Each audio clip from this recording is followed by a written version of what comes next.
Hey beautiful souls, if you believe that the most extraordinary chapters of our lives can begin when we least expect them, and that sometimes what feels like an ending is actually the most beautiful beginning, then you're in exactly the right place.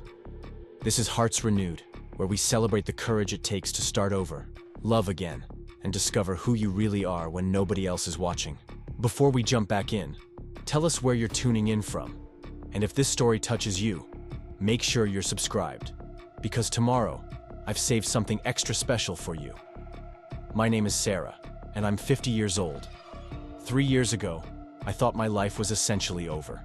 I was divorced, my kids were grown and living their own lives hundreds of miles away, and I was rattling around in a house that felt too big, too quiet, and too full of memories that no longer served me. I worked at the Oakwood Heights Public Library, came home to an empty house, and spent most evenings reading other people's love stories while wondering if mine had permanently closed its final chapter. But life has a funny way of surprising you when you're busy making other plans, and my surprise came in the form of a sagging front porch and a man named Mike, who showed up on a Wednesday morning with a toolbox and the kind of smile that made me remember I was still a woman, not just a librarian, not just an ex-wife, not just someone's mother. It started on one of those deceptively beautiful October mornings when the leaves were just beginning to hint at changing colors, and the air carried that crisp promise of autumn. I was standing in my kitchen, coffee mug in hand, looking out at my front porch through the window and finally admitting what I'd been avoiding for months. The whole thing was falling apart. The wooden boards were soft with rot in places, the railing wobbled dangerously whenever anyone so much as brushed against it, and 3 of the support posts had developed cracks that seemed to grow wider every time I looked at them. I'd been putting off dealing with it because, honestly, I'd been putting off dealing with a lot of things. For the past 3 years, I'd been living in this strange liminal space where I wasn't quite the woman I used to be, but I hadn't figured out who I was supposed to become. The porch felt like a metaphor I wasn't ready to unpack, a physical manifestation of everything in my life that needed attention, repair, or complete replacement. But that morning, as I watched Mrs. Chen from next door navigate carefully around the worst spots while delivering what I assumed was another one of her famous zucchini breads, I realized I couldn't put it off any longer. Someone was going to get hurt, and it was probably going to be me, stumbling home in the dark after another evening spent hiding at the library long past closing time. I called 3 different contractors that morning. The first one never called me back. The second one showed up, looked at the porch for about 30 seconds, and quoted me a price that made me wonder if he thought I was made of money. The third one was Mike. He arrived exactly when he said he would, which immediately set him apart from approximately 90% of the service professionals I dealt with since my divorce. I watched him from the kitchen window as he parked his truck, a practical navy blue Ford that looked like it had seen plenty of honest work, but was meticulously maintained. He climbed out slowly, the way men do when they're approaching 50, and their bodies have accumulated a few decades of manual labor. But he moved with the confidence of someone who knew exactly what he was doing. I opened the front door before he could knock, stepping carefully onto the questionable boards, and that's when I got my first real look at him. He was probably a few inches shy of 6 feet, with graying brown hair that looked like he'd run his hands through it and shoulders that suggested he was no stranger to physical work. He wore jeans that had been washed so many times they'd achieved that perfect soft blue color, work boots that had clearly seen some action, and a flannel shirt rolled up to his elbows. But what struck me most were his eyes, a warm brown that seemed to actually see me, not just look through me to the job behind me. "You must be Sarah," he said, and his voice had that particular quality of men who've spent time listening more than talking. "I'm Mike. Thanks for calling. Mind if I take a look at what we're dealing with here?" I nodded and stepped back, gesturing toward the porch like I was presenting evidence in a trial. "It's worse than it looks," I said, then immediately felt stupid. Why was I trying to talk him out of the job? He walked onto the porch carefully, testing each board with his foot before putting his full weight on it.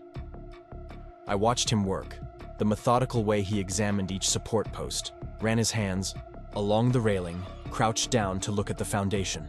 There was something almost meditative about the way he moved, like he was having a conversation with the house itself. "How long have you lived here?" he asked, not looking up from where he was examining a particularly troublesome corner post. 15 years, I said. "We bought it when my youngest started high school. Thought we'd grow old here." The words came out more bitter than I'd intended, and I felt my cheeks flush with embarrassment. He glanced up at me then, and there was something in his expression that made me think he understood the weight of that "we" and its transformation into "I." "Houses are funny things," he said quietly. "They hold on to our stories whether we want them to or not. Sometimes the best thing you can do is give them a new chapter to hold on to." That's when I knew he wasn't just talking about the porch. He spent another 20 minutes examining everything, taking measurements, making notes in a small spiral notebook that looked like it had lived in his back pocket for years. I went inside to refill my coffee and make him a cup, assuming he'd want some. When I came back out, he was sitting on the front steps, notebook balanced on his knee, doing calculations. "Coffee?" I offered, holding out the extra mug. "That's kind of you," he said, accepting it with a smile that crinkled the corners of his eyes. "Fair warning, though. I'm probably going to tell you some things you don't want to hear about this porch." I sat down beside him, leaving a careful distance between us, and took a sip of my coffee. I figured as much. Give it to me straight. The good news is, the foundation is solid. Your house isn't going anywhere. The bad news is, this porch is basically held together by hope and habit at this point. The support posts are compromised, half the boards need to be replaced, and the railing is more decorative than functional. He gestured with his coffee mug toward the worst section. "You could patch it, but honestly, you'd be throwing money at a temporary fix. If it were my house, I'd tear it down and rebuild it properly." I felt my stomach drop. "And that would cost?" He was quiet for a moment, looking out at my garden where the last of the summer flowers were hanging on despite the changing season. "More than a patch job, but less than you'd spend fixing the problems one at a time over the next few years.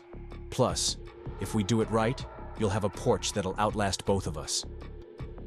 There was something about the way he said "both of us" that made me feel less alone in the world, even though we'd just met 20 minutes ago. "Can I think about it?" I asked. "Of course," he said, draining his coffee and standing up. "Take all the time you need. But Sarah?" He paused, and when I looked up at him, his expression was gentle but serious. "Don't wait too long. This thing is going to make the decision for you if you let it, and it probably won't pick a convenient time." He handed me his business card.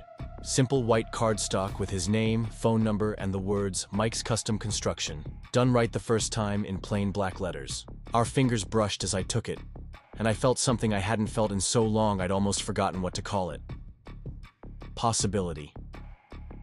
That evening, I called my sister Rachel, mostly because I needed to talk through the decision with someone who knew me well enough to tell me if I was being ridiculous. Rachel had always been the practical one in our family, the one who'd married her college sweetheart, had 3 kids in 5 years, and seemed to navigate life with the kind of steady confidence I'd never quite managed. "So let me get this straight," she said after I'd explained the situation. "You've got a contractor who actually showed up on time, gave you an honest assessment, didn't try to pressure you into anything, and made you feel like he was actually listening to you. And you're calling me because it's a lot of money, Rach, and I'm not sure I should be making major home improvement decisions right now. I mean, what if I decide to sell the house? What if I want to move somewhere smaller? What if you decide you want to stay and make this place truly yours instead of the museum to your marriage that it's been for the past 3 years?" Rachel's voice was gentle but firm. "Sarah, you've been stuck in neutral since David left. Maybe this is exactly the kind of decision you need to make. Not for some hypothetical future version of yourself, but for the woman you are right now." She was right, of course. Rachel was almost always right, which was both comforting and irritating in equal measure. I'd been living in a holding pattern, keeping everything exactly as it was because changing things felt like admitting that my old life was really, truly over. But maybe it was time to stop grieving what I'd lost and start building what I wanted. I called Mike the next morning. "I've been thinking about what you said," I told him when he answered on the second ring. "About the porch, making the decision for me if I wait too long.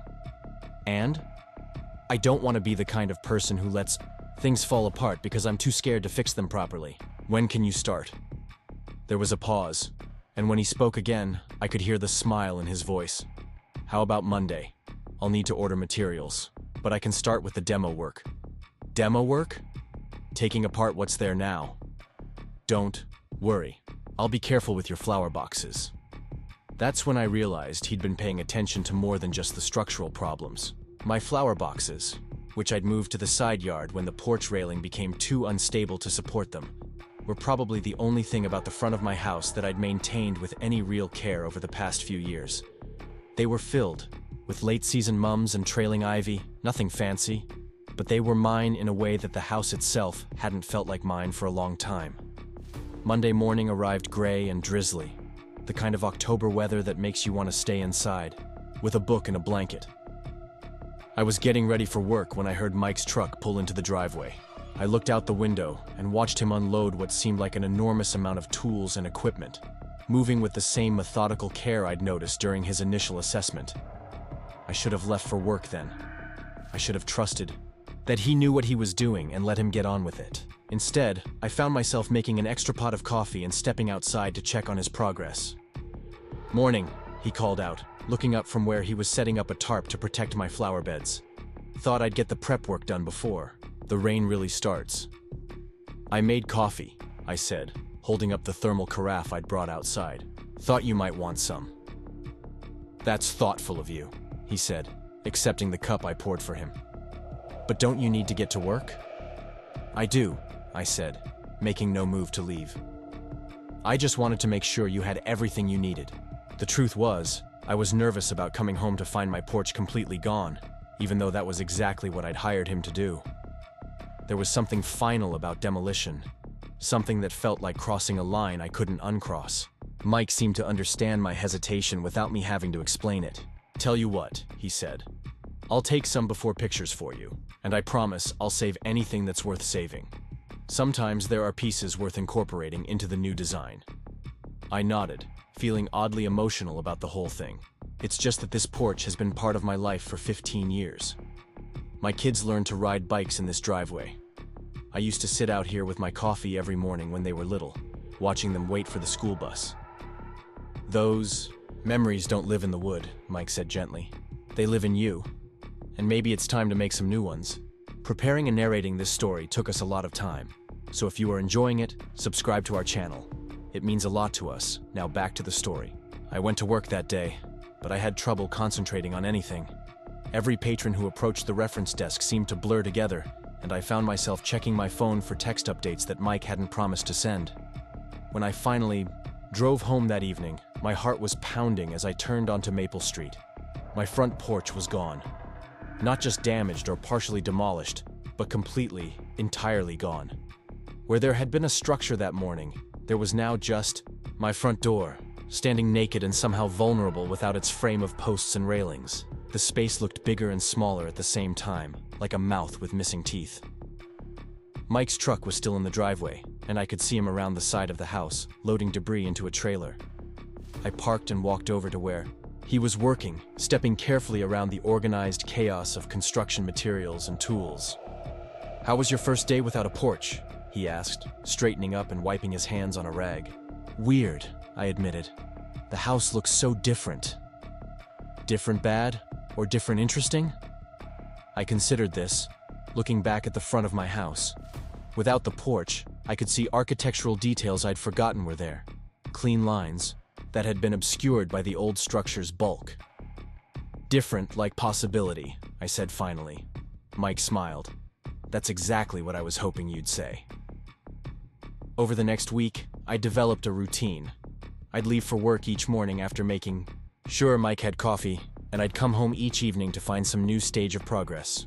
Foundation work one day, framing the next, then the installation of new support posts that looked impossibly straight and strong compared to what had been there before. But more than that, Mike and I started talking. Real talking. Not just the polite exchanges between customer and contractor.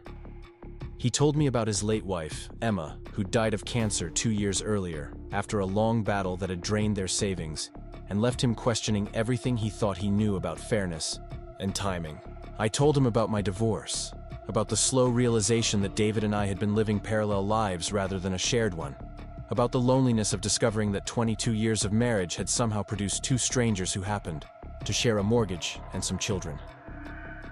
"The hardest part," I said one evening as we sat on my front steps, which were now the only remaining piece of the original porch, wasn't that he left. It was realizing that I hadn't been fully present in my own marriage for years. I'd been going through the motions, being the wife I thought I was supposed to be, but I'd forgotten how to be myself. Mike was quiet for a long moment, turning, his coffee mug in his hands. "Emma used to say that marriage was like a house," he said finally. "You can live in it for years without really noticing when things start to need repair. And by the time you realize there's a problem, sometimes the foundation has shifted so much that you can't just fix the surface stuff." "Is that what happened? With you two?" "No," he said softly. "We were lucky. We figured out how to keep renovating together, keep building something that could hold both of who we were and who we were becoming. But I watch a lot of couples, and I think most people don't realize that maintenance is a choice you have to make every day." That night, I lay in bed thinking about maintenance as a choice, about the difference between letting things happen to you and actively participating in the construction of your own life. For the past 3 years, I'd been waiting for something to happen, for some external force to show me what came next. But maybe the next chapter was something I needed to build myself, board by board, decision by careful decision. The following Friday, Mike finished the structural work and started on the finishing touches. The new porch was bigger than the old one, with a deeper overhang that would provide better protection from rain and sun. He'd incorporated built-in planters for my flowers and added details that complemented the house's original architecture while giving it a fresh, updated look. I was standing in the doorway, admiring his work, when he said something that changed everything. "Sarah, can I ask you something personal?" I nodded, though my heart started beating a little faster. "Have you ever been in love? I mean really, truly in love. Not just comfortable or compatible, but the kind of love that makes you want to be the best version of yourself?" The question caught me completely off guard. I opened my mouth to give him some polite, surface-level answer. But what came out instead was the truth I'd been avoiding for longer than I cared to admit. "No," I said quietly. "I thought I was with David. I thought what we had was love.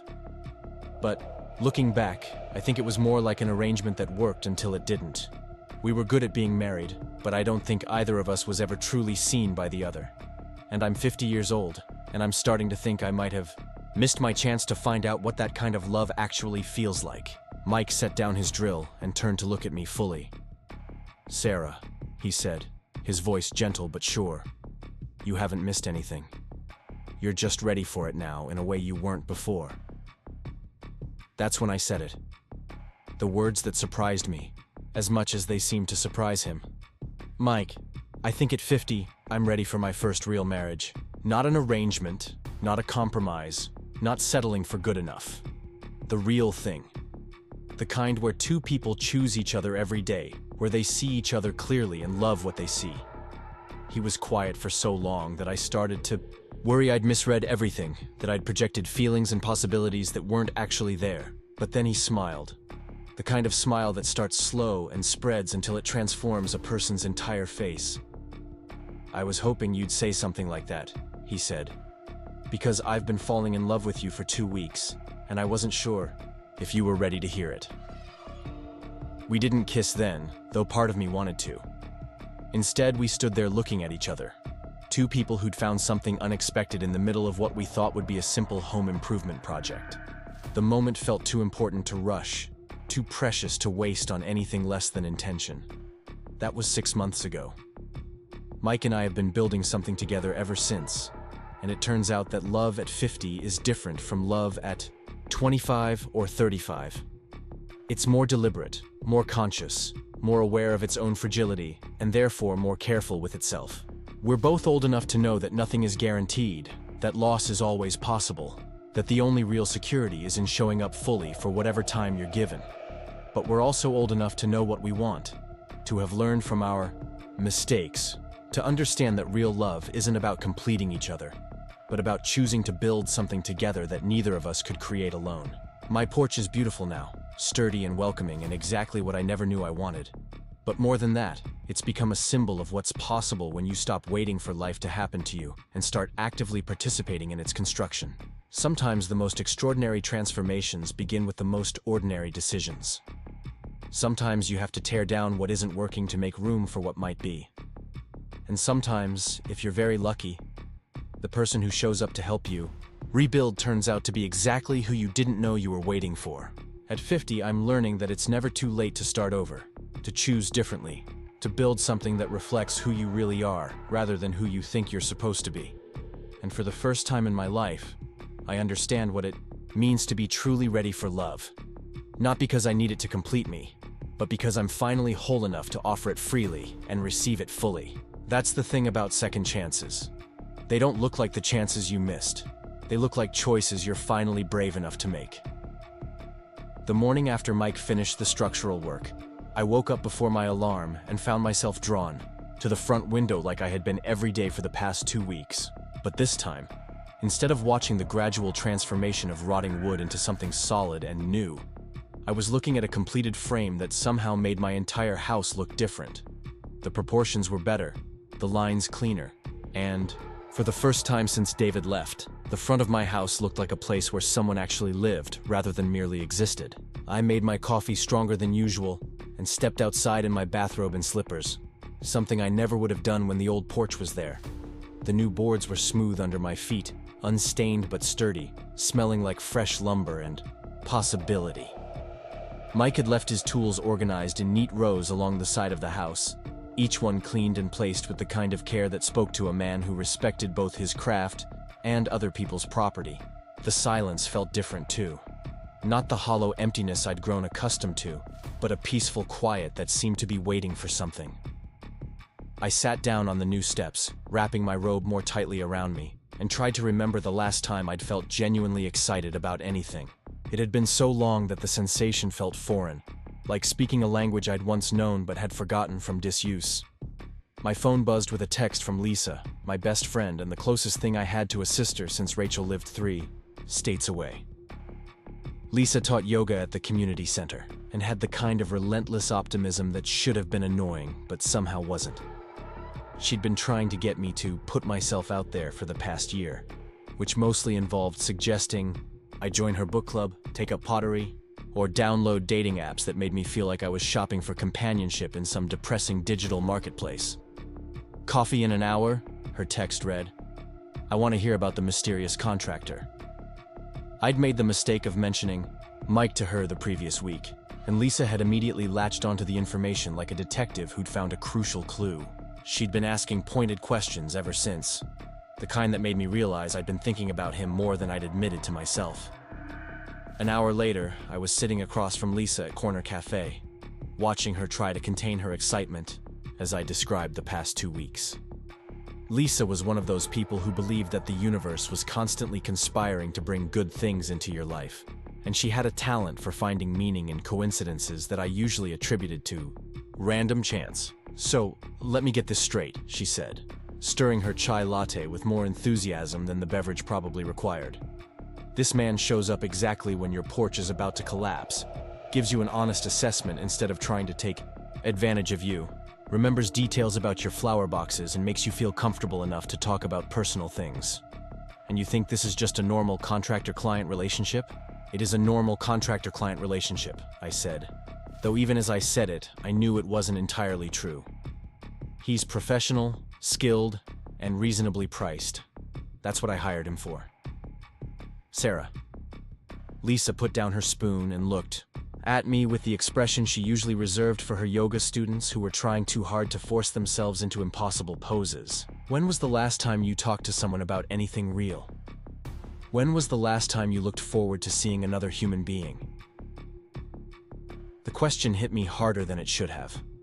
The honest answer was that I couldn't remember. My interactions at the library were pleasant but superficial. My conversations with my children were loving but brief and focused on their lives rather than mine. And my social circle had largely evaporated after the divorce when it became clear that most of our couple friends had been David's friends first.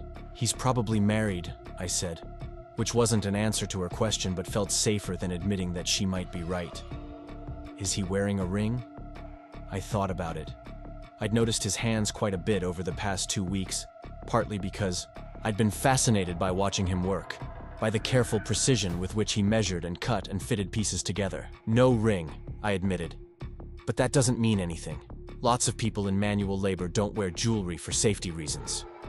Or, Lisa said with the kind of smile that made me nervous, he's not married. Sarah, you're 50 years old. You're beautiful, you're intelligent. You're finally starting to figure out who you are outside of being someone's wife and someone's mother. Maybe it's time to consider that a good man might actually be interested in getting to know that person. I wanted to dismiss what she was saying, to retreat into the safe assumption that Mike was just being friendly, that any connection I felt was probably one-sided and based on my own loneliness, rather than genuine compatibility. But there had been moments over the past 2 weeks when I'd caught him looking at me with something that seemed like more than professional courtesy. Times when our conversations had felt less like small talk and more like two people tentatively exploring whether they might actually like each other. I don't know how to do this anymore, I said quietly. I married David when I was 26. I've never actually dated as an adult. I have no idea how to tell if someone is interested in me or just being polite. Lisa reached across the table and squeezed my hand. Honey, you don't need to figure it all out at once. You just need to be open to the possibility that something good might be happening. And maybe, when he's finished with your porch, you could ask him if he'd like to have dinner, as friends, to thank him for the good work. The idea terrified and thrilled me in equal measure. The thought of deliberately putting myself in a situation where I might be rejected felt almost unbearable. But the thought of letting this opportunity slip away without ever knowing what might have been felt worse. That afternoon, I found myself paying more attention to my appearance than I had in months. I chose a sweater that Lisa had told me brought out my eyes, spent extra time on my hair, and even put on lipstick, which felt simultaneously empowering and ridiculous. When I got home from work, Mike was putting the finishing touches on the railing, and the sight of him working in the golden late afternoon light made something flutter in my chest that I'd almost forgotten how to recognize. "How was your day?" he asked, looking up from where he was applying wood stain with the same methodical care he brought to everything else. "Good," I said, then realized that was a completely inadequate response to someone who'd been asking me that question with genuine interest for 2 weeks. Actually, it was more than good. We got a shipment of new books today, and I spent most of the afternoon processing them. There's something satisfying about being the first person to open a new book, to see all those fresh stories waiting for someone to discover them. Mike set down his brush and gave me his full attention, which was something I was still getting used to. David had been the kind of person who could carry on a conversation while checking his phone, reading the newspaper, or mentally planning his next project. Mike listened like it was something he chose to do, rather than something he had to do. "I've always liked that about libraries," he said. "All those possibilities lined up on shelves, waiting for the right person to find them at the right time. Emma used to say that books were like people that way, that sometimes you could walk past the same one 100 times before you were ready to really see it." He mentioned Emma more now than he had in the beginning, and I'd come to understand that this was his way of letting me into his life, of showing me the shape of his grief and how he'd learned to carry it. There was something deeply moving about the way he talked about his late wife, with love, but without the kind of reverence that would have made it impossible for anyone else to enter his heart. "She sounds like she was wise," I said. She was. About most things anyway. She had terrible taste in movies and insisted that pineapple belonged on pizza, but she understood people in a way that always amazed me. He picked up his brush again but didn't return to his work immediately.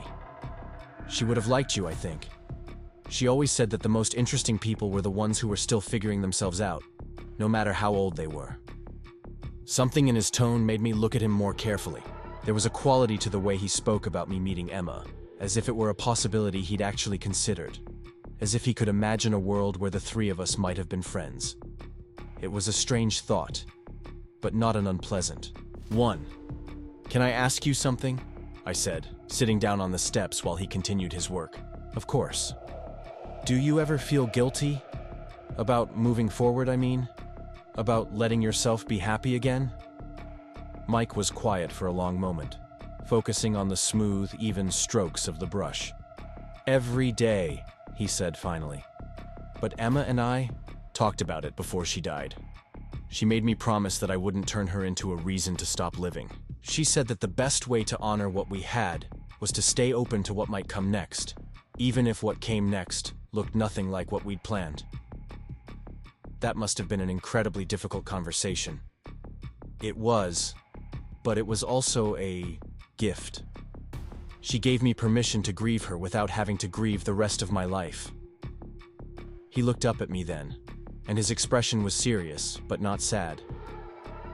I think she knew that I'd need that permission later, when I met someone who made me remember that I was still capable of feeling things I thought I'd lost the right to feel. The air between us seemed to shift, becoming charged with something that felt both fragile and important. I wanted to ask him what he meant, wanted to understand if he was talking about me or about some hypothetical future person, but I found myself afraid of the answer either way.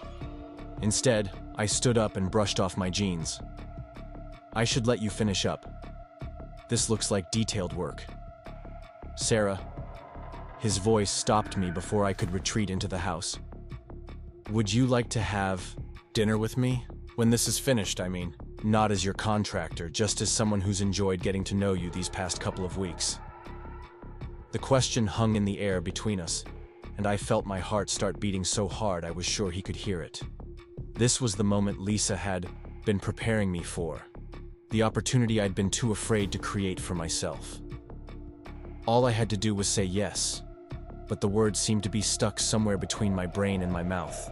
I'd like that, I finally managed, and the smile that spread across his face made me feel like I'd just accomplished something brave and worthwhile. Good, he said. I know a place. Nothing fancy, but the food is honest, and the atmosphere is comfortable. Friday night? Friday night sounds perfect. That evening, I called Rachel to tell her about the dinner invitation, partly because I needed to share the news with someone, and partly because I needed my sister to talk me out of finding excuses to cancel. He asked you to dinner, Rachel repeated, as if she needed to hear the words again to believe them. Sarah, that's wonderful. How are you feeling about it? Terrified, I said honestly. It's been 3 years since I've been on a date, and even then, David and I had been married for so long that our date nights felt more like business meetings. I have no idea how to do this. You don't have to do anything except be yourself, Rachel said. The same person who's been having conversations with this man for 2 weeks, and apparently made enough of an impression that he wants to spend more time with you. What if I'm boring? What if we run out of things to talk about? What if he realizes that I'm just a middle-aged librarian with a failed marriage and grown children and decides he's made a mistake? Sarah. Rachel's voice was firm but gentle. Stop. You're spiraling. This man has been getting to know you for 2 weeks. He's seen you first thing in the morning without makeup. He's heard you talk about your divorce and your kids and your work. If he's asking you to dinner, it's because he likes what he's already seen. Trust his judgment. She was right, of course, but that didn't make the anxiety any less real. I spent the rest of the week alternating between excitement and panic, trying on different outfits, researching conversation topics, and generally behaving like a teenager preparing for her first dance. Friday afternoon arrived gray and misty, the kind of weather that made everything look soft around the edges. Mike had finished the porch that morning, and it looked like something from a home improvement magazine, elegant and welcoming and perfectly proportioned to the house. He'd even moved my flower boxes back to their new built-in planters, arranging them with more care than I would have expected from someone who worked primarily with lumber and nails. It's beautiful, I told him as we stood together admiring his work. It's exactly what I never knew I wanted. Sometimes the best things are the ones we don't know we're looking for, he said. And I wondered if he was still talking about the porch. He left around 3 to go home and clean up, promising to pick me up at 7. I spent the intervening hours in a state of nervous energy, changing clothes 3 times, redoing my hair twice, and generally behaving like someone who'd forgotten how to be a normal human being. By 6:30, I was sitting on my new porch in a blue dress that Lisa had helped me pick out the previous weekend, watching for Mike's truck and trying to convince myself that this was just dinner. Just 2 adults sharing a meal and conversation. Nothing more complicated or significant than that.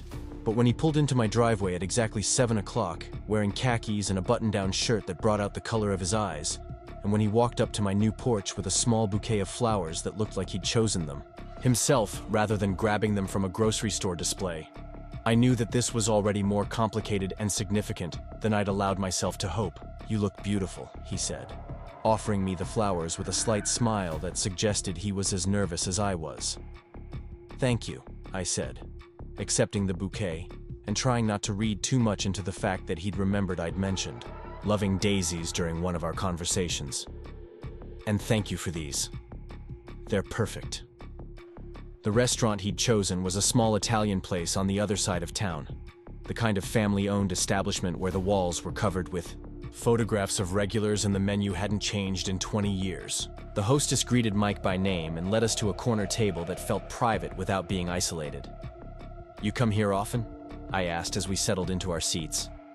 "Emma and I used to come here for our anniversary every year," he said, and I felt my stomach drop slightly. But I stopped after she died. This is actually my first time back. I wasn't sure how to respond to that. Part of me felt honored that he'd chosen to share this place with me, but another part wondered if I was somehow intruding on sacred ground, if being here with me was a betrayal of his memories with Emma. Mike seemed to sense my uncertainty. "I didn't bring you here to replace her," he said gently. "I brought you here because this place represents some of the happiest times in my life, and I wanted to share that with you." Emma would understand that. She'd probably order us a bottle of wine and insist we try the tiramisu. The tension I'd been holding in my shoulders began to ease. There was something deeply moving about the way Mike talked about Emma, not as a ghost to be appeased, but as a presence that continued to bless his life even in her absence. It made me think about my own relationship with the past, about the way I'd been treating my marriage to David like a failure to be hidden rather than an experience that had taught me important things about what I did and didn't want from love. We ordered wine and began the delicate dance of first date conversation, sharing stories about our work, our families, our dreams, and disappointments.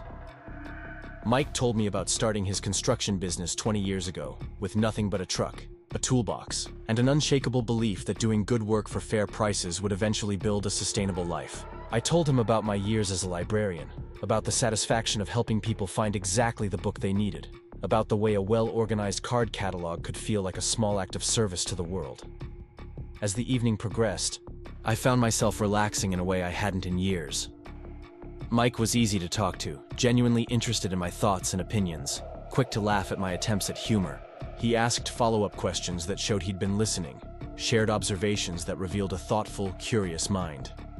By the time our main courses arrived, I'd almost forgotten to be nervous. "Can I tell you something?" Mike said as we were sharing the tiramisu that Emma would apparently have insisted upon. "Of course. I haven't felt this comfortable with someone new in a very long time. There's something about you, Sarah, that makes me feel like I can be myself without having to explain or apologize for who that is." I set down my fork and looked at him across the small table. This man who'd come into my life to fix my porch and somehow ended up fixing something in me that I hadn't even realized was broken. "I feel the same way," I said. "For the past 3 years, I've been so focused on trying to figure out who I'm supposed to be now that I forgot how to just be who I am. But with you, it feels natural. It feels right." Mike reached across the table and took my hand, and the simple contact sent warmth spreading through my entire body.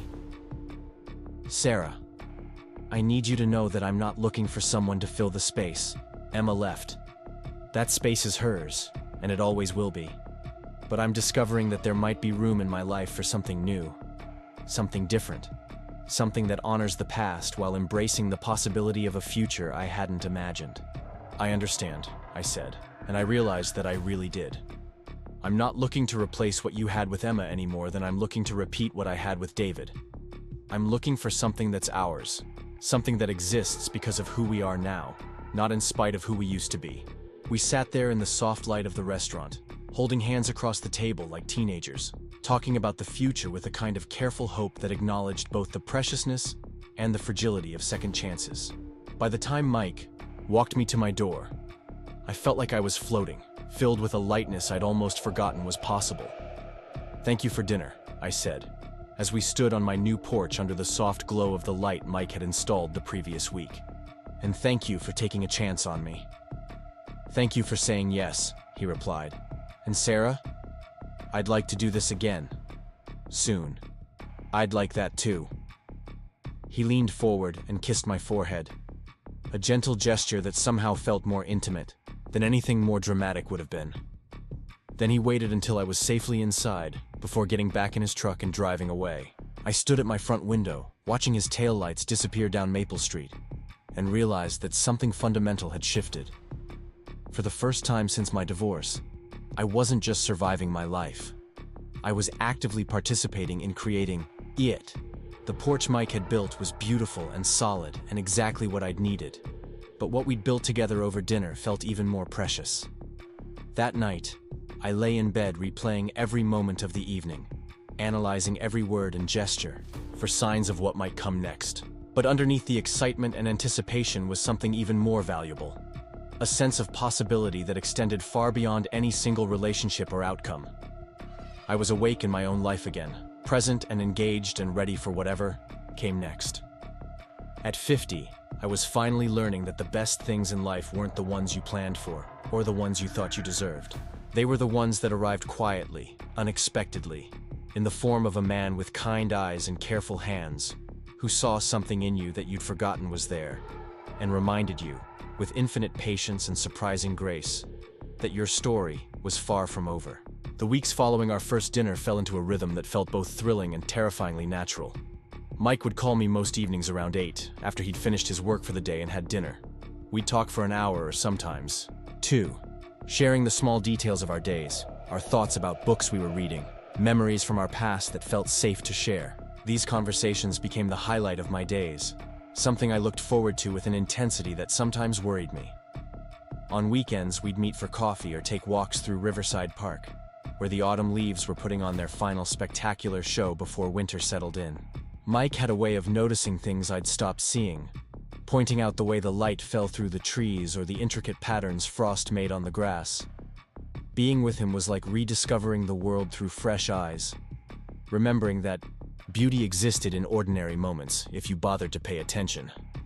3 weeks after our first date, Mike invited me to his house for the first time. He lived in a modest 2-story craftsman about 10 minutes from my neighborhood, set back from the street behind a yard that showed clear evidence of someone who understood how plants grew and what they needed to thrive. The house itself was clearly old but meticulously maintained, with the kind of thoughtful updates that enhanced its character rather than overwhelming it. Emma designed most of the landscaping, Mike said as we walked up the stone path to his front door. She had a gift for knowing what would grow where. I've tried to keep it the way she intended, though I'm definitely not as skilled as she was. Inside, the house felt warm and lived in, with built-in bookshelves, hardwood floors that had been refinished with obvious care, and furniture that looked comfortable rather than impressive. What struck me most was how it felt like a home where 2 people had been genuinely happy together. Not a museum to a marriage, but a place where love had been lived out in daily routines and small kindnesses.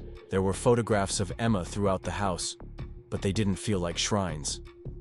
Instead, they seemed like natural extensions of the life Mike had built with her. Acknowledgements of someone who remained an important part of his story, even though her physical presence was gone. In the kitchen, I noticed a small framed photo of Emma laughing at something off-camera, her hair caught by wind, her face bright with joy. She was beautiful, I said, and I meant it. Emma had been lovely, in the way that mattered most, the kind of beauty that came from within and made everyone around her feel more alive. She was, Mike agreed, following my gaze to the photograph. But more than that, she was kind. She saw the best in everyone, sometimes to her own detriment. She would have insisted on making you dinner tonight instead of letting me order takeout. We ate Thai food from containers while sitting at his kitchen table, talking about everything and nothing. Mike told me about the house, about the projects he and Emma had tackled together, about his plans for updates he'd been putting off.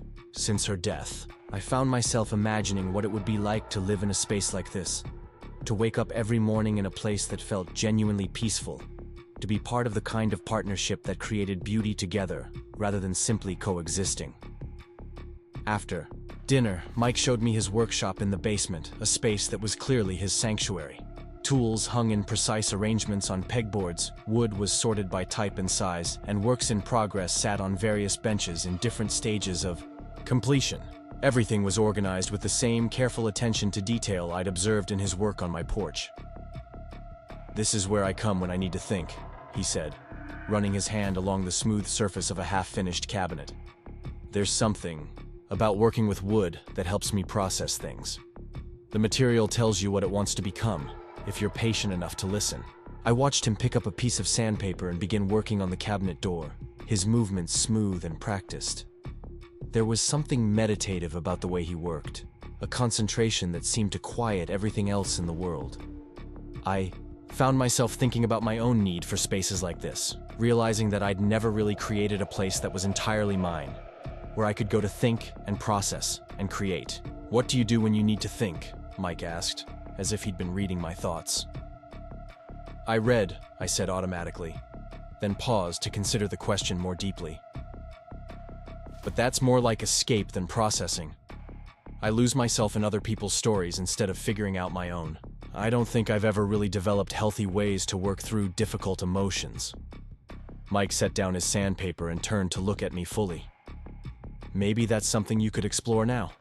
You have time and space and freedom to figure out what brings you peace." The idea was both exciting and daunting. For so many years, my identity had been shaped by other people's needs and expectations. I'd been David's wife, my children's mother, my patron's helpful librarian. The thought of discovering what I actually enjoyed, what fed my soul rather than simply fulfilling my obligations, felt like stepping into unfamiliar territory. That night, as Mike drove me home through the quiet streets of our neighborhood, I found myself thinking about identity and independence, about the difference between being alone and being solitary. For the past 3 years, I'd been alone by circumstance, isolated by the end of my marriage and the departure of my children.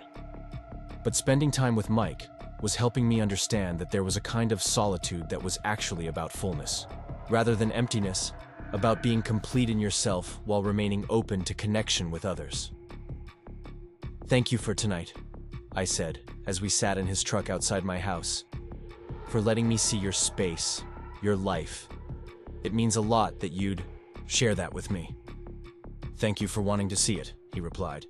I wasn't sure how it would feel, having someone new in the house, but it felt right, natural.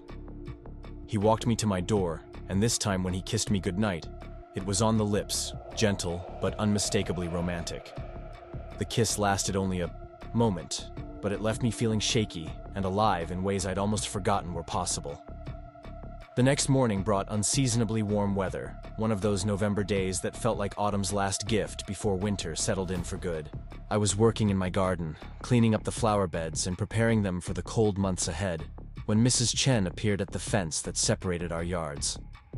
"Your young man did beautiful work on that porch," she said without preamble. Mrs. Chen was 82 and had lived in the neighborhood longer than anyone else. She had strong opinions about everything, and no hesitation about sharing them. "He's very skilled," I agreed, not bothering to correct the young man designation. At our age, the difference between 48 and 50 hardly seemed worth debating. "More than that," Mrs. Chen continued, "he's respectful, cleaned up after himself every day, never played music too loud, always said good morning when he saw me in the garden. You can tell a lot about a person by how they treat their surroundings and the people around them." I looked up from the chrysanthemums I'd been deadheading. "Are you giving me relationship advice, Mrs. Chen?" "I'm giving you life advice," she said firmly. "At my age, you learn to recognize quality when you see it. That man has quality. Don't let fear talk you out of something good, just because it's different from what you had before." Her words stayed with me as I finished my garden work and went inside to shower and change. Mrs. Chen had a point about fear. I'd been so focused on not making mistakes, on protecting myself from potential heartbreak, that I'd almost forgotten to consider the possibility that taking risks might lead to something wonderful, rather than something painful. That afternoon, I did something I hadn't done in years. I drove to the art supply store downtown and bought a sketch pad, a set of colored pencils, and a small easel. Drawing had been something I'd loved as a child and young adult, but I'd abandoned it somewhere in the busy years of marriage and motherhood. Standing in the store, surrounded by possibilities, I felt a flutter of excitement about rediscovering this part of myself. I set up my easel on my new porch, positioning it so I could see both my garden and the street beyond. The first few attempts were clumsy, my hand uncertain after so many years away from art. But gradually, I began to remember the satisfaction of translating what I saw into marks on paper.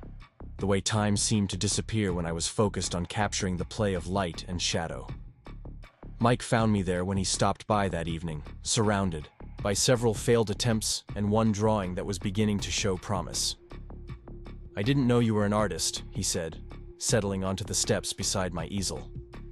"I'm not sure I am," I replied, adding a few more lines to the sketch of my neighbor's oak tree, but I'm remembering that I used to enjoy it. I bought these supplies this afternoon on a whim. What made you decide to start again? I thought about how to answer that question honestly. You, actually. Watching you work, seeing how much satisfaction you get from creating something with your hands, it made me realize I'd given up on things that used to bring me joy. I want to remember who I was before I became so focused on being what other people needed me to be. Mike was quiet for a moment, watching me work. Emma used to say that we never really lose the things that are truly part of us. We just sometimes forget to make room for them. She sounds like she was wise about many things. She was. But she also believed that wisdom was something you could cultivate, not just something you were born with. She thought that paying attention to what brought you alive was one of the most important skills a person could develop.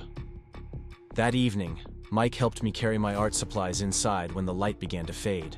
As we stood in my living room, arranging the easel by the window where it would catch the morning sun, I felt a shift in the energy between us. The space felt different with him in it. More complete somehow, as if the house had been waiting for someone to appreciate its potential. "Sarah," Mike said, as he was preparing to leave, "I want to ask you something, but I don't want you to feel pressured to answer tonight." My heart started beating faster. "Okay. Thanksgiving is next week. I usually spend it alone, just a quiet day remembering the holidays Emma and I shared. But this year, I'd like to spend it with you, if you're interested. Nothing elaborate, just the two of us, cooking together, taking time to be grateful for what we've found." The invitation caught me completely off guard. My children were both spending the holiday with their father and his new girlfriend, something that had stung when they'd told me, but that I'd accepted with as much grace as I could manage. I'd been planning to volunteer at the community center's dinner for people who had nowhere else to go, partly out of genuine desire to help and partly to avoid spending the day alone with my own complicated feelings about family and tradition. "I'd love that," I said, surprising myself with how quickly the words came. "But are you sure? Thanksgiving feels like it might be a particularly difficult holiday to share with someone new." "I've been thinking about that," Mike said, "and I realized that maybe it's time to create new traditions instead of just enduring old memories. Maybe gratitude is something that's meant to be shared." After he left, I sat on my porch in the gathering darkness, wrapped in a blanket and thinking about traditions and transitions. About the courage it took to let old ways of being die in order to make room for new ways of living. The idea of spending Thanksgiving with Mike felt both terrifying and exactly right, like stepping across a threshold into a version of my life I'd been afraid to imagine. The week leading up to Thanksgiving passed in a blur of nervous energy and careful planning. Mike and I talked every day about the menu, about logistics, about what we each wanted the day to feel like. He would come to my house Thursday morning and we'd cook together, taking our time with both the food and the conversation. It felt like the kind of domestic intimacy I hadn't experienced in years, the simple pleasure of creating something together, without any agenda beyond enjoying each other's company. Wednesday evening, as I was preparing ingredients and setting the table with my good china, Lisa called to check on my plans for the holiday. "So, you're cooking Thanksgiving dinner for a man you've been dating for less than a month," she said, and I could hear the smile in her voice. "How are you feeling about that?" "Like I'm about to do something that might change everything," I admitted. "There's something about sharing a holiday meal that feels significant, especially for two people who've both lost the families they thought they'd have forever. Are you nervous?" "Terrified," I said honestly, "but also excited. I keep thinking about what you said that day at the cafe, about being open to the possibility that something good might be happening. I think something good is happening, Lisa. Something really, really good. I'm happy for you, Sarah. You deserve this." You deserve someone who sees how remarkable you are. That night, I lay in bed listening to the wind in the trees outside my window, thinking about gratitude and grace, about the mysterious ways life could surprise you with gifts you hadn't known you needed. In less than 12 hours, Mike would be in my kitchen, and we'd spend the day creating memories that belonged to neither of our pasts, but to whatever future we might build together. The thought should have kept me awake with anxiety, but instead, it filled me with a peace I hadn't felt in longer than I could remember. Whatever happened tomorrow, whatever developed between Mike and me in the days and weeks to come, I knew that I was finally awake in my own life again, finally present for my own experience instead of just surviving it. At 50, I was learning that the most profound transformations often began with the smallest acts of courage. Saying yes to dinner, buying art supplies, agreeing to share a holiday with someone who made you remember that your heart was still capable of expanding, still ready to hold new kinds of love. As I drifted toward sleep, I thought about the porch Mike had built for me, solid and beautiful, and designed to last. But what we were building together felt even more precious, even more worthy of the careful attention and patience required to create something that could weather whatever storms might come. Thanksgiving morning arrived, crisp and clear, with the kind of brilliant blue sky that made everything look like it had been touched by magic. I woke up before my alarm, filled with an energy that was equal parts excitement and nerves. Today felt different from any holiday I'd celebrated in years, not because of the elaborate plans or expensive gifts, but because it was the first time in so long that I was genuinely looking forward to spending time with another person without any agenda beyond simply enjoying their company. I'd been awake since 5, moving through my house like a woman preparing for something momentous. The turkey was already in the oven, filling the kitchen with the rich, savory scents that transformed a house into a home. I'd made cornbread stuffing from my grandmother's recipe, sweet potato casserole with the marshmallows my children had always insisted upon, and green bean almondine because Mike had mentioned loving vegetables that still had some crunch to them. The pies, apple and pumpkin, sat cooling on the counter next to a bottle of wine that I'd chosen with more care than I'd given to any decision in recent memory.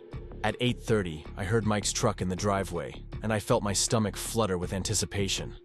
Through the window, I watched him climb out carrying a covered dish and a small bouquet of fall flowers, moving with the same careful confidence that had first caught my attention all those weeks ago when he'd come to assess my failing porch. I opened the door before he could knock, suddenly aware of how long it had been since I'd cared this much about how I looked, how my house appeared to someone else, how successfully I could create an atmosphere of warmth and welcome. I'd chosen a burgundy sweater that Lisa had said brought out the highlights in my hair, and I'd spent more time than usual on my makeup, not trying to look younger, but attempting to look like the best version of myself. "Good morning," Mike said, offering me the flowers with a smile that seemed to light up his entire face. "These are from Emma's garden. The mums are still blooming, and I thought she'd like the idea of them being part of today."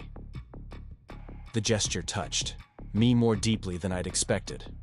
There was something profoundly generous about the way Mike included Emma in our developing relationship, not as a barrier or a ghost to be competed with, but as a presence that blessed what we were building together. It spoke to a man who understood that love wasn't a finite resource, that honoring the past didn't mean closing the door to the future. "They're beautiful," I said, accepting the flowers and breathing in their earthy autumn scent. "And I love that they're from her garden. It feels like she's giving us her blessing." Mike stepped into my kitchen, and immediately the space felt more complete, as if it had been designed with this moment in mind. He set his covered dish on the counter and looked around with the appreciative eye of someone who understood the difference between a house and a home. "Something smells incredible in here," he said. "It's been a long time since I've been in a kitchen where someone was cooking a real meal with love." "I hope you're hungry," I said, suddenly worried that I'd prepared too much food, that my enthusiasm for the day had led me to overcompensate in ways that might feel overwhelming rather than welcoming. "Starving," he assured me, rolling up the sleeves of his dark green button-down shirt. "What can I do to help?" We fell into an easy rhythm, moving around each other in my kitchen with surprising coordination. Mike took charge of the gravy, standing at the stove stirring with the patience of someone who understood that good food couldn't be rushed. I handled the final preparations for the vegetables, checking the turkey, setting out serving dishes with the kind of care that my grandmother, had taught me made even simple meals feel special. As we worked, we talked about everything and nothing. Mike told me about Thanksgivings from his childhood, about his mother's insistence on using the good china even though they couldn't afford to replace anything that got broken, about the year his father had attempted to deep fry the turkey and nearly burned down their garage. I shared memories of my own family's traditions, the way my mother had always insisted on going around the table sharing what we were grateful for, the elaborate place cards my children used to make when they were small. "What are you grateful for this year?" Mike asked as he whisked the gravy, his voice casual but his attention focused on my answer in a way that suggested the question mattered to him. I considered how to respond honestly without revealing the full extent of how much this relationship had already come to mean to me. "I'm grateful for second chances," I said finally. "For the reminder that life doesn't end just because one chapter closes. For the discovery that I'm still capable of feeling things I thought I'd lost the capacity for." Mike set down his whisk and turned to look at me fully. "I feel the same way," he said quietly. "For months after Emma died, I couldn't imagine ever wanting to share holidays with anyone again. But being here with you feels like coming back to life in the best possible way." The turkey timer went off then, interrupting the moment, but not diminishing its impact. As I pulled the perfectly golden bird from the oven, I felt a surge of domestic satisfaction that had nothing to do with culinary achievement, and everything to do with the simple pleasure of creating something nurturing for someone I cared about. We ate at my dining room table, which I'd set with my grandmother's china and the good silver that had been gathering dust in my buffet since my divorce. The food was delicious, but more than that, the conversation was rich and meandering, covering everything from books we'd love to places we hoped to travel to dreams we'd set aside and might be ready to reclaim.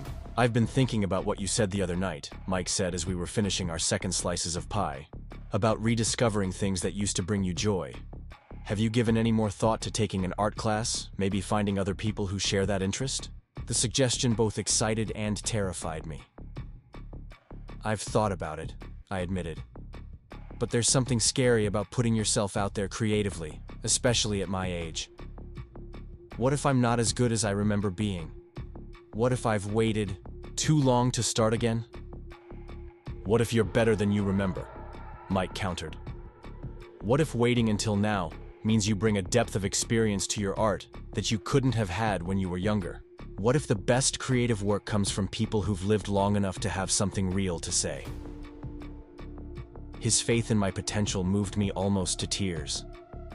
It had been so long since anyone had encouraged me to take risks, to pursue something, simply because it brought me joy rather than because it served some practical purpose or met someone else's expectations. After dinner, we cleaned up together, washing dishes and putting away leftovers with the easy cooperation of people who'd been sharing domestic responsibilities for years rather than hours. As the afternoon light began to fade, we settled on my living room couch with coffee and the bottle of wine I'd been saving for a special occasion. "Sarah," Mike said as we sat watching the shadows lengthen across my garden, "I need to tell you something, and I hope you'll let me finish before you respond." My heart started beating faster, but I nodded for him to continue. "When Emma was dying, she made me promise that I wouldn't let grief become my whole identity. She said that the best way to honor what we'd shared was to remain open to love, even if it looked different from what we'd had together. For 2 years, I thought that was a promise I'd never be able to keep. I couldn't imagine wanting to share my life with anyone else. Couldn't picture a future that didn't feel like a betrayal of our past." He paused, looking down at his hands before meeting my eyes again. "But then I met you, and everything changed. Not overnight, not dramatically, but gradually, like dawn breaking over a landscape I'd thought would be dark forever. You didn't make me forget Emma or stop missing her. Instead, you reminded me that the heart is capable of holding more than one kind of love, that opening yourself to new possibilities doesn't diminish what came before." I felt tears gathering in my eyes, but I didn't interrupt.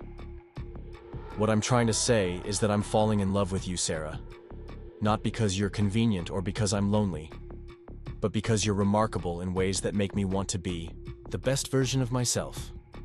You're intelligent and kind and brave enough to start over when everything you'd planned fell apart. You see beauty in ordinary moments. You believe in the possibility of growth at any age, and you make me remember that life is meant to be lived fully, not just endured. He reached for my hands, holding them gently in his own. I know we haven't known each other very long, and I know that both of us carry scars from loves that didn't work out the way we'd hoped. But I also know that what I feel for you is real and deep and worth whatever risks might come with it. I want to build something with you, Sarah. Something that honors both of our pasts while creating a future that belongs entirely to us. The silence that followed felt charged with possibility. I looked at this man who'd come into my life to fix my porch and ended up helping me remember who I was beneath all the roles I'd played for other people. Everything he'd said resonated with feelings I'd been carrying but hadn't found the courage to voice. "Mike," I said finally, my voice thick with emotion, "I need you to know that what you're offering, what you're describing, is something I didn't think existed. In my marriage to David, we loved each other, but it was a careful, contained kind of love, one that never demanded too much growth or risk or vulnerability from either of us. We were comfortable together, but we never challenged each other to become more than we already were." I took a shaky breath, trying to find words for feelings that felt too large and important for ordinary language. "What I feel with you is completely different. It's not comfortable in the easy way, but it's right in a way that goes deeper than comfort. You see me, really see me. Not just the version of myself that I think I'm supposed to present to the world. You encourage me to take up space, to want things, to believe that my dreams and desires matter. You make me feel alive in ways I'd forgotten were possible." I paused, gathering the courage for what I needed to say next. "Mike, at 50 years old, I think I'm finally ready for my first real marriage. Not an arrangement based on convenience or social expectations, but a true partnership between two people who choose each other every day because they genuinely like who they are when they're together. I want to build something with you too, something that's honest and challenging and worth whatever work it requires to maintain." The smile that spread across Mike's face was radiant, transforming his entire expression with joy and relief, and something that looked very much like love. "Are you saying what I think you're saying?" he asked softly. "I'm saying that I love you too," I replied, amazed by how right the words felt, how natural it seemed to speak them aloud. "I'm saying that I want to find out what happens when two people who've learned from their mistakes decide to try again, together. I'm saying yes to whatever this is, whatever it might become." Mike leaned forward and kissed me then, a kiss that tasted like gratitude and possibility, and the promise of all the conversations we'd have, all the meals we'd share, all the ordinary, extraordinary moments that make up a life lived in partnership with someone who truly sees you. When we finally broke apart, we sat holding each other on my couch as darkness settled over the neighborhood, talking quietly about practical things and impossible dreams. Mike told me about his hopes for expanding his business, maybe taking on an apprentice who could help him handle the physical demands of construction as he got older. I shared my secret fantasy of opening a small art studio, maybe teaching drawing classes for other women who'd set aside their creative dreams for practical responsibilities. "We could help each other with those goals," Mike said thoughtfully. "I could build you the perfect studio space, design it exactly for your needs, and you could help me think through the business side of expansion, use that analytical mind of yours to plan something sustainable." The idea of combining our skills and dreams felt revolutionary, a model of partnership I'd never experienced but had always somehow known was possible. We weren't talking about merging our lives so completely that we lost ourselves, but about supporting each other's individual growth in ways that strengthened what we were building together. As Mike prepared to leave that evening, we stood on my front porch under the stars, marveling at how much had changed since the morning. The porch itself had become a symbol of transformation, a reminder that sometimes the best things in life required tearing down what wasn't working in order to build something stronger and more beautiful. "Thank you for today," Mike said, pulling me close for another kiss. "Thank you for saying yes to this, for being brave enough to love again." "Thank you for showing me what real love looks like," I replied, "for proving that the best chapters of life might still be ahead of us." After he drove away, I sat on my porch for a long time, wrapped in a blanket and thinking about gratitude and grace, about the mysterious ways life could surprise you with gifts you hadn't known you needed. 6 months ago, I'd been a woman whose Porch was falling apart, whose life felt stagnant and small, whose future seemed like nothing more than a series of days to be gotten through. Tonight, I was a woman in love, a woman with plans and dreams, and a partner who wanted to help make them real. I was finally, truly ready for whatever came next, confident that Mike and I could weather any storms because we were building our relationship on a foundation of honesty, mutual respect, and genuine affection for who each other really was. At 50, I'd learned that the most profound transformations often came disguised as practical problems, needing simple solutions. A failing porch had led to a love that felt like coming home to myself after years of being lost.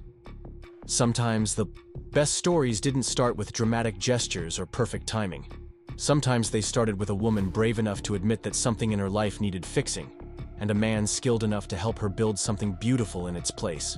As I finally went inside and prepared for bed, I thought about the art supplies waiting by my window, about the conversation Mike and I would have tomorrow about his plans for the weekend, about the ordinary, extraordinary life we were beginning to create together. The future stretched ahead of us, uncertain but full of possibility.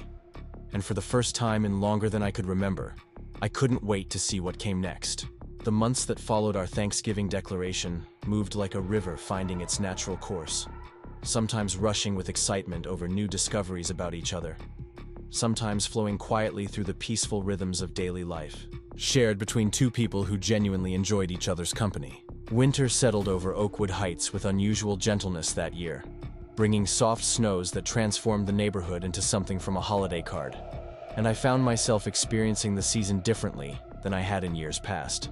Instead of dreading the long, dark months ahead, I looked forward to cozy evenings with Mike, to Saturday mornings spent lingering over coffee while snow fell outside my kitchen window, to the intimate pleasure of cooking dinner together while the rest of the world seemed muffled and distant. We established routines that felt both natural and intentional, small rituals that marked our growing commitment to building something lasting together. Mike would arrive most weekday evenings around 6, often carrying groceries and ideas for dinner, sometimes bringing projects from his workshop that he wanted to finish while we talked. I loved watching him work with his hands, the way he could repair a loose cabinet hinge or adjust a sticky door with the same focused attention he brought to our conversations. There was something deeply appealing about being with a man who approached both relationships and home maintenance with patience, skill, and genuine care for getting things right. On weekends, we explored our expanding comfort with domestic intimacy.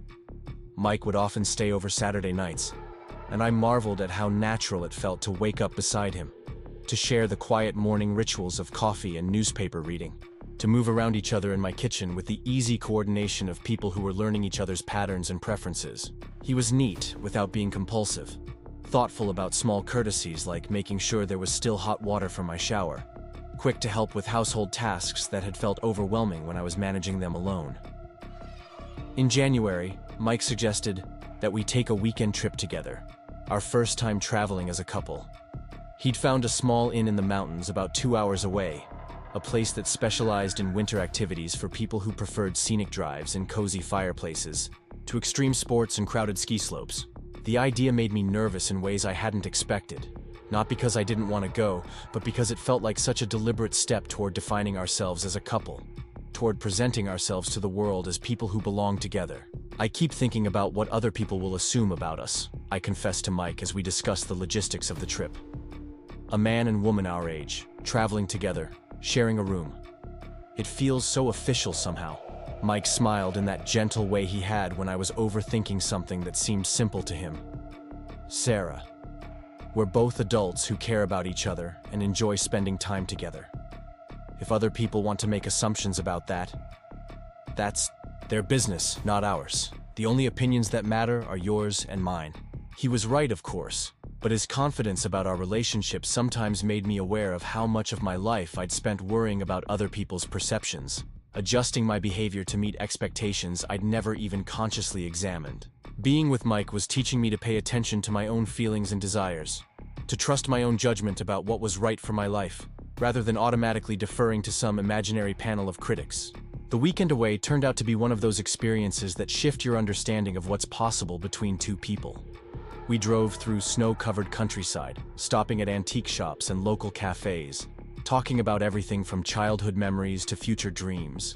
The inn was everything Mike had promised, rustic but comfortable, with a stone fireplace in our room and windows that overlooked a valley filled with evergreens dusted white with snow.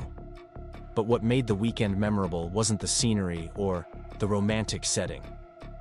It was the easy pleasure of extended time together, the discovery that we were compatible in all the small ways that make or break relationships. Mike didn't leave his clothes scattered around the room or dominate the bathroom mirror, or insist on watching sports when I wanted to read. I didn't criticize his driving or complain about restaurant choices, or fill every moment with chatter when he was content with comfortable silence. On Sunday morning, as we sat by the fireplace drinking coffee and reading different sections of the local newspaper, I felt a profound sense of contentment that I'd never experienced in my marriage to David. With David, even our peaceful moments had carried an undercurrent of tension, a sense that we were both performing our roles as husband and wife rather than simply enjoying each other's presence. With Mike, there was no performance, no sense that I needed to be anyone other than exactly who I was. I could get used to this, I said, looking up from the arts section to find Mike watching me with an expression of such warmth that it made my heart skip. "I'm hoping you will," he replied quietly. "Get used to it, I mean. I'd like this to become our normal, not just a special weekend getaway." The conversation that followed was one of those discussions that couples remember years later as a turning point, a moment when the future stopped being hypothetical and started feeling like something we were actively planning together. We talked about practical things like whose house we'd eventually live in, how we'd combine our possessions and routines, what it would mean to truly merge our lives rather than just spending increasing amounts of time together. "I love my house," I said, thinking about the home I'd shared with David and our children. "But I don't think I'm attached to it in the way I once was. It was the right place for that phase of my life, but I'm becoming a different person now. Maybe it's time for a different space." Mike nodded thoughtfully. "My house has good bones, and there's room to expand if we wanted to add an art studio for you. But I'm open to looking at other options too. What matters to me is that we create a space that feels like ours, not mine or yours, but something we design together." The idea of creating a home from scratch, of starting fresh in a space that had no history with anyone else, felt both thrilling and right. We began talking about what we'd want in a shared home, discussing everything from kitchen layouts to garden possibilities, with the enthusiasm of people who could actually envision making such dreams real. By the time we drove home Sunday evening, something fundamental had shifted between us. We weren't just dating anymore, weren't just two people enjoying each other's company while maintaining separate lives. We were planning a future together, making decisions based on what would work for us as a partnership rather than as individuals who happened to care about each other. Spring arrived early that year, and with it came a sense of renewal that seemed to mirror the changes happening in my personal life. I'd started taking an art class at the community college, something I'd been talking about for months but hadn't quite found the courage to pursue until Mike offered to drive me to the first session. The class was filled with women mostly my age or older, all of us returning to creative pursuits we'd set aside during the busy years of career and family responsibilities. "It's never too late to remember who you used to be," said Margaret, the instructor, a vibrant woman in her 70s who'd been teaching art for 40 years. "But more importantly, it's never too late to discover who you're becoming." Her words resonated with something deep inside me, validating the sense I'd been having that my life with Mike wasn't just about finding love again, but about reclaiming parts of myself I'd thought were lost forever. In the art studio, surrounded by easels and the smell of paint and charcoal, I felt more like myself than I had in decades. Mike was endlessly supportive of my creative reawakening, asking to see my work, offering to build better storage for my supplies, encouraging me to sign up for additional workshops and classes. His enthusiasm for my artistic development wasn't the patronizing encouragement of someone humoring a hobby, but the genuine excitement of a partner who wanted to see me thrive in every aspect of my life. "You light up when you talk about your art," he told me one evening as we sat on my porch, now weathered enough to feel like it had always been part of the house. "It's like watching someone come alive in real time." His observation made me realize how much of my life I'd spent in a kind of suspended animation, going through the motions of daily existence without ever feeling fully engaged with my own experience. The combination of love and creative expression was awakening parts of me that had been dormant for so long I'd forgotten they existed. In May, Mike's daughter called to tell him she was getting married in the fall and wanted him to walk her down the aisle. Jessica lived in Seattle with her fiancé, and she'd been somewhat distant since her mother's death, processing her grief by throwing herself into her career and maintaining minimal contact with anyone who reminded her of what she'd lost. The phone call was the first time she'd reached out in months, and Mike was both thrilled and nervous about the opportunity to reconnect with her. "She wants to meet you," he told me after hanging up from their conversation. "She's coming to visit next month, and she specifically asked if you'd be available for dinner. I think she's ready to accept that I'm moving forward with my life." The prospect of meeting Jessica filled me with anxiety unlike anything I'd experienced since our first date. This wasn't just about Mike's daughter approving of me personally, but about being accepted as a legitimate part of his future, someone worthy of inclusion in family celebrations and milestone moments. I'd met his son briefly during a casual lunch, and that had gone well enough, but Jessica's opinion carried different weight because of how close she'd been to her mother. "What if she doesn't like me?" I asked Lisa during one of our regular coffee dates. "What if she thinks I'm trying to replace Emma, or that Mike is betraying her memory by falling in love again?" "Then you'll handle it with the same grace and maturity you've brought to everything else about this relationship," Lisa replied with characteristic directness. "Sarah, you can't control how other people react to your happiness. All you can do is be authentic and hope that the people who matter will recognize how good this is for Mike." Jessica's visit turned out to be less dramatic than I'd feared, but more significant than I'd dared to hope. She was a smaller, more delicate version of her father, with Emma's eyes and Mike's quiet way of observing before speaking. Over dinner, at the same Italian restaurant where Mike and I had shared our first official date, she asked thoughtful questions about my work, my children, my interests, treating me like a person worthy of getting to know, rather than an interloper to be tolerated.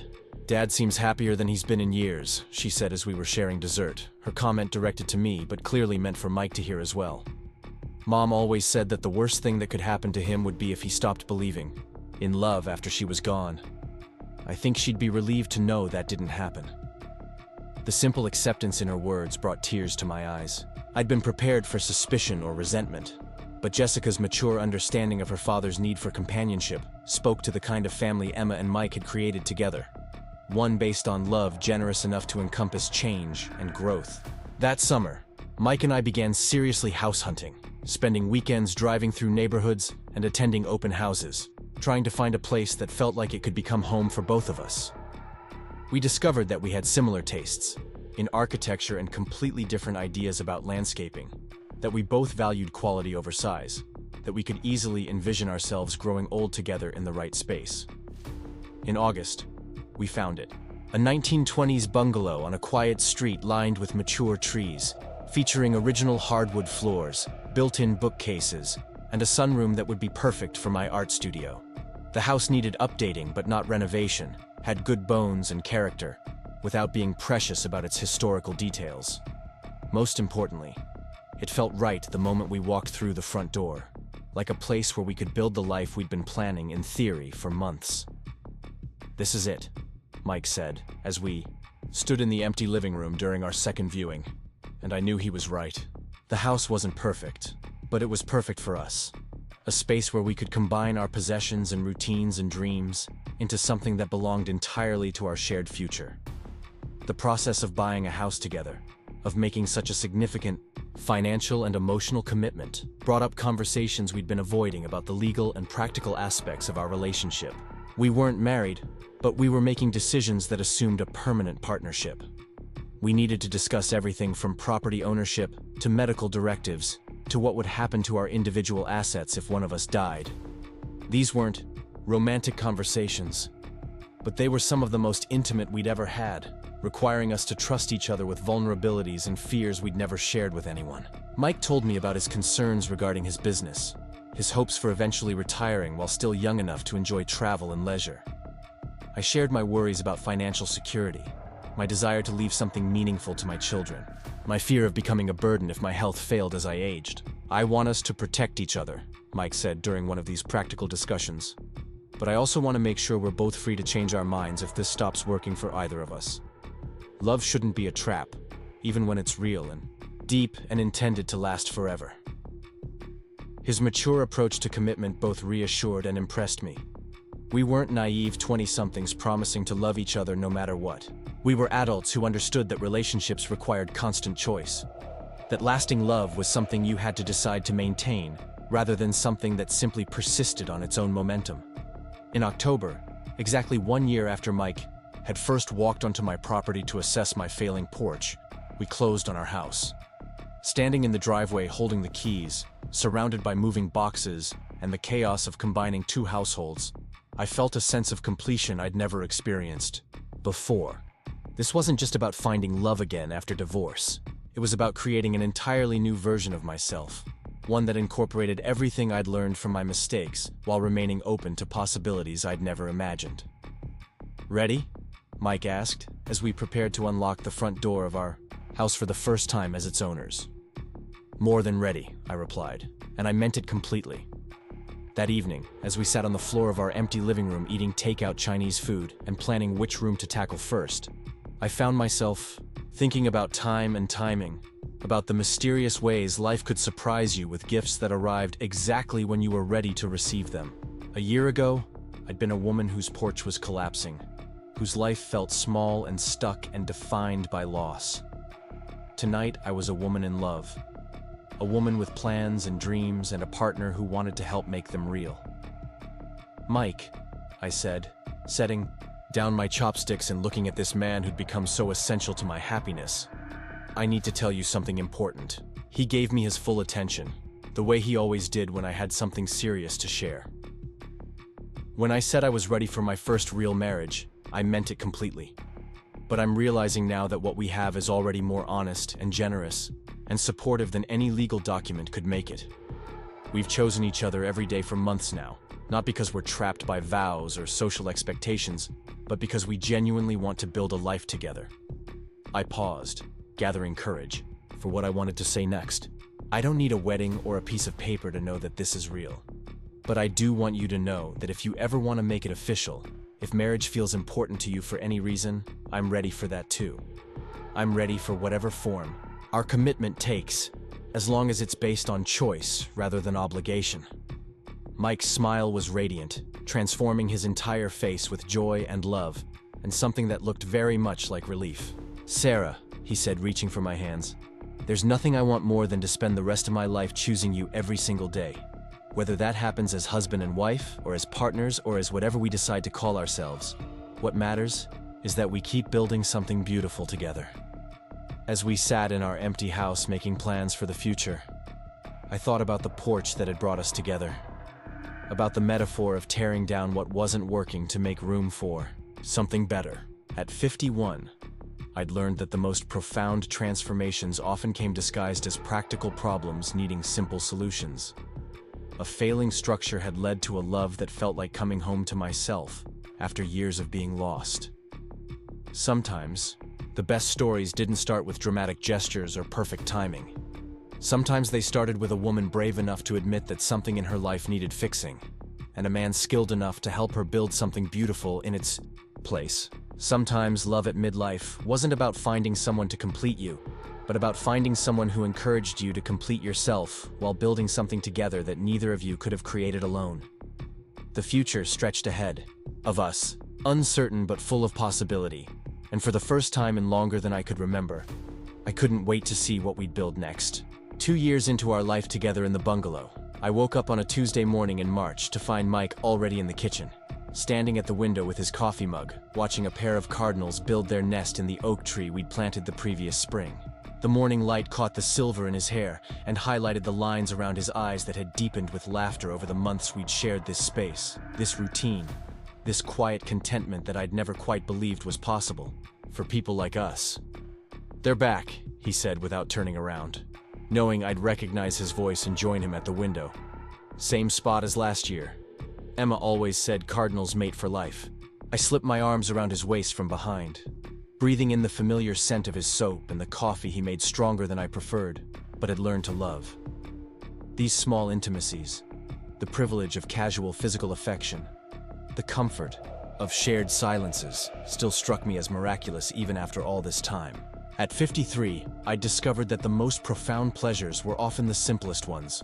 Moments that would have seemed unremarkable to my younger self, but felt precious beyond measure now.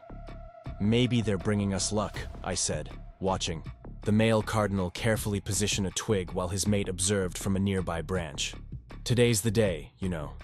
Mike turned in my arms, his expression shifting from peaceful observation to something more focused and intentionally present. Today was indeed the day we'd been planning for months. The culmination of conversations that had started casual and grown increasingly serious until they'd transformed into concrete plans with dates and deposits and a small guest list of people whose opinions actually mattered to us. "Are you nervous?" he asked, studying my face with the careful attention he'd always given to my emotions, reading my expressions the way he read blueprints or weather patterns, looking for signs of what needed attention or adjustment. I considered the question honestly. Not nervous, exactly. More like excited and grateful and maybe a little amazed that this is actually happening. Sometimes I still can't quite believe that this is my life now. We were getting married today, not because we needed legal validation of what we'd already built together, not because of social pressure or romantic fantasy, but because after 2 years of choosing each other daily, we wanted to make a public declaration of our intention to keep choosing each other for whatever time we had left. The decision had emerged gradually from dozens of conversations about commitment and legacy, about what it meant to be truly partnered in all the practical and emotional ways that mattered. The wedding itself would be small and simple, held in our backyard under the cherry tree that was just beginning to show its spring blossoms. We'd invited our children, a handful of close friends, Mike's business partner, and Mrs. Chen, who'd become something of an honorary grandmother to us both, offering unsolicited advice about everything from garden maintenance to relationship dynamics, with the authority of someone who'd survived 8 decades of observing human nature. "I need to tell you something," Mike said, setting down his coffee mug and taking my hands in his. "Something I've been thinking about but wasn't sure how to say." My heart skipped slightly, not with fear, but with anticipation. After 2 years together, I'd learned that Mike's serious conversations usually led to deeper understanding rather than unwelcome surprises. When I married Emma, I was 28 years old. I thought I knew what love was, what marriage meant, but I was really just following a script I'd inherited from my parents and the culture around me. I loved her completely, but I was also performing the role of husband the way I thought I was supposed to, based on examples I'd seen rather than any real understanding of what partnership could be. He paused, looking out the window at the cardinals, who were now working together to weave their nest with remarkable efficiency and cooperation. "What we have is different. Not better or worse than what Emma and I shared, but different in ways that reflect who we are now, rather than who we thought we should be then. Today isn't about becoming husband and wife in the traditional sense. It's about publicly acknowledging what we've already created together. A partnership based on choice and growth and genuine appreciation for each other's authentic selves." His words moved me deeply, not just because of their content, but because of what they represented about how we'd learned to communicate with each other. We'd developed a way of talking about difficult or complex emotions that felt both gentle and completely honest, never avoiding hard truths, but always speaking them with care for each other's feelings. "I feel the same way," I said, meaning it completely. "This feels like the culmination of everything we've built together, not the beginning of something new, but the celebration of something we've already proven works. Today is about joy and gratitude, not promises we're not sure we can keep." We spent the morning moving through our pre-wedding preparations with the calm efficiency of people who'd planned an event that truly reflected their values rather than trying to meet external expectations. Mike drove to the bakery to pick up the small cake we'd ordered, made by the same woman who'd created desserts for several of our dinner parties. I arranged flowers from our garden in simple vases, set up folding chairs borrowed from the community center, and prepared the food we'd decided to serve ourselves rather than hiring caterers. Lisa arrived around noon to help with final preparations and to serve as my unofficial coordinator, a role she'd volunteered for with characteristic enthusiasm. She found me in our bedroom, standing in front of the mirror in the dress I'd chosen for the occasion, a knee-length navy blue sheath that was elegant without being formal, appropriate for a woman my age who was celebrating love rather than performing youth. "You look perfect," she said, adjusting the simple strand of pearls I'd inherited from my grandmother. Not perfect like a magazine, but perfect like yourself. Mike is going to fall in love with you all over again when he sees you. I hope so, I said, though I wasn't really worried. One of the gifts of marrying someone you'd already lived with for 2 years was that there were no illusions left. No mystery about each other's morning breath or bad moods or annoying habits. We'd seen each other through stomach flu and tax season and the stress of home renovations. If Mike was still excited about legally binding himself to me after witnessing my complete range of human imperfection, then this marriage had an excellent chance of success.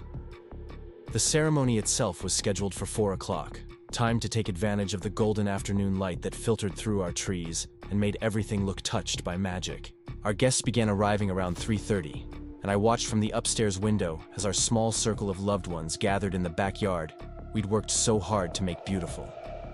My son David arrived first, looking handsome and slightly uncomfortable in the suit he'd clearly purchased specifically for this occasion. He'd been cautiously supportive of my relationship with Mike, polite and friendly during their interactions, but maintaining a certain emotional distance that I understood was his way of protecting himself from potential disappointment. My daughter, Emily, came with her boyfriend, a sweet young man who seemed genuinely impressed by Mike's carpentry skills and had spent their last visit learning to use power tools in our garage. Mike's children arrived together, Jessica having flown in from Seattle to serve as his best woman, and his son Robert driving down from Portland with his wife and 2 young children. Watching our families mingle in the garden, I felt a deep satisfaction about the way we'd managed to blend our lives without forcing connections that didn't come naturally. Everyone was present and supportive, but nobody was pretending we were all going to become one big happy family overnight. The officiant was a friend of Mike's from his construction days who'd become ordained online specifically to perform our ceremony. Jerry was a practical man with a sense of humor who understood that we wanted something meaningful, but not overly sentimental. A recognition of what we'd already built, rather than an elaborate production designed to impress anyone else. At exactly 4 o'clock, Mike and I walked out of our house together, meeting in the garden we'd created over 2 years of shared labor and shared dreams. There was no processional, no giving away, no performance of traditional gender roles that felt antiquated and irrelevant to who we actually were. Instead, we simply stepped forward together, surrounded by people who cared about our happiness, ready to make public promises about private truths we'd already proven to ourselves. "We're here today," Jerry began, "not to join 2 separate people into one combined entity, but to celebrate and witness the partnership that Sarah and Mike have already created together. They've asked me to keep this simple and honest, to focus on what marriage means to them rather than what it's supposed to mean according to tradition or expectation." Mike spoke first, without notes, his words coming from a place of deep certainty, rather than nervous preparation. "Sarah, 2.5 years ago, you hired me to fix your porch. I had no idea that what I'd really been hired to do was help you remember how strong your foundation already was, how ready you were to build something new and beautiful on ground that was already solid. You've taught me that love isn't about finding someone to complete you, but about finding someone who encourages you to complete yourself while building something together that's stronger than what either of us could create alone." He paused, looking directly at me with an expression that held everything we'd shared and everything we hoped to share in the future. "I promise to keep choosing you every day, not because I have to, but because I want to. I promise to support your dreams and challenge your fears and celebrate your successes and hold space for your disappointments. I promise to keep growing alongside you, to stay curious about who you're becoming, and to never take for granted the gift of being loved by someone as remarkable as you are." When it was my turn to speak, I felt surprisingly calm, grounded by the truth of what I wanted to say, and by the presence of this man who'd become so essential to my happiness. "Mike, you came into my life at exactly the moment I was ready to stop waiting for life to happen to me and start actively participating in creating the life I wanted. You saw something in me that I'd forgotten was there, and you had the patience to help me remember who I really was underneath all the roles I'd played for other people. You've taught me that the best kind of love doesn't ask you to shrink yourself, to fit someone else's expectations, but encourages you to expand into the fullest version of yourself." I took a breath, feeling the weight and joy of what I was about to promise. I promise to keep showing up fully for this partnership we've built, to bring my whole self to our shared life, rather than just the parts I think you want to see. I promise to keep growing and changing and pursuing the things that make me feel alive, and to support you in doing the same. I promise to choose us every day, not out of obligation or fear of being alone, but out of genuine love for what we've created together and excitement about what we might create next. Jerry pronounced us married with words that felt appropriately simple and dignified, and Mike kissed me while our small gathering applauded, and Mrs. Chen wiped tears from her eyes with a handkerchief she'd clearly brought specifically for this purpose. The reception that followed was exactly what we'd envisioned, a relaxed gathering of people we genuinely enjoyed spending time with, sharing food we'd prepared ourselves, and conversation that ranged from silly to profound without anyone feeling pressured to be more entertaining or emotional than they actually were. Mike's grandchildren ran around our yard collecting fallen cherry blossoms while the adults sat on our porch drinking wine and telling stories about love and loss and the unexpected ways life could surprise you with happiness. As the evening wound down and our guests began to leave, I found myself standing in our kitchen with Lisa, washing dishes and reflecting on the day's events with the satisfaction of people who'd successfully executed a plan that had exceeded their highest expectations. "How does it feel to be married?" Lisa asked, drying a wine glass with more care than the simple task required. "Exactly the same as it felt yesterday," I said, which I think is probably the point. We didn't get married to change our relationship, but to celebrate what it already was. "And what is it exactly?" Lisa asked, though I suspected she already knew the answer.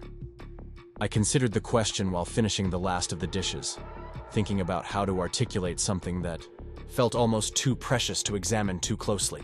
"It's home," I said finally. "Not just the house, though that's part of it, but the feeling of being completely known and completely accepted by another person. It's the security of knowing that someone has chosen to build their life alongside yours, not because they need you to be something you're not, but because they love who you actually are." Later that night, after our last guests had departed and we'd restored our house to its normal state of peaceful order, Mike and I sat on our porch swing, still in our wedding clothes but with our shoes kicked off, sharing a final glass of champagne, and watching the stars emerge in the clear March sky. "Any regrets?" Mike asked, though his tone suggested he wasn't seriously worried about my answer. "Only that we waited so long to do this," I said, leaning against his shoulder and marveling at how natural it felt to be married to this man I'd been loving for 2.5 years. Though maybe we needed that time to be sure about what we were choosing. "I think Emma would have liked today," Mike said quietly. "She always believed that the best weddings were the ones where you could tell the couple actually enjoyed each other's company." "I think David would have been confused by it," I replied, naming my ex-husband without the bitterness that had once accompanied any mention of our shared past. He never understood the difference between being married to someone and being in partnership with them. We sat in comfortable silence for a while, listening to the night sounds of our neighborhood, the distant hum of traffic, the rustle of small animals in the bushes, the gentle creak of our porch swing moving back and forth in the cool evening air. "What happens next?" I asked, though I wasn't looking for any specific answer. "We keep doing what we've been doing," Mike said simply. "We wake up tomorrow in the same house with the same life we've been building together. We work on our projects, tend our garden, support each other's dreams, navigate whatever challenges come our way. The only difference is that now we've made a public commitment to keep choosing each other, which feels like a gift rather than a burden." As we finally went inside and prepared for bed, moving through our nighttime routines with the easy coordination of people who'd learned to share space without crowding each other, I thought about time and timing, about the mysterious ways life could surprise you with gifts that arrived exactly when you were ready to receive them. 3 years ago, I'd been a woman whose porch was collapsing, whose life felt small and stuck and defined by what I'd lost rather than what I might still find. Tonight, I was a married woman, legally bound to a man who made me laugh every day, who supported my dreams and celebrated my successes and held space for my fears without trying to fix them for me. At 53, I'd learned that the most profound love stories weren't always the ones that started with dramatic passion or perfect timing. Sometimes the best love stories began with practical problems that brought two compatible people together at exactly the moment they were both ready to build something real and lasting and generous enough to contain their authentic selves. As I fell asleep beside my husband, surrounded by the familiar comforts of the home we'd created together, I felt a deep gratitude for the journey that had brought me to this moment. Sometimes the most beautiful chapters of life were the ones you never saw coming. The ones that began with a woman brave enough to admit that something needed fixing, and a man skilled enough to help her discover that the most important work happened from the inside out. The future stretched ahead of us, uncertain but full of possibility, and I couldn't wait to see what we'd build next, together. Up next, you've got 2 more standout stories right on your screen. If this one hit the mark, you won't want to pass these up. Just click and check them out.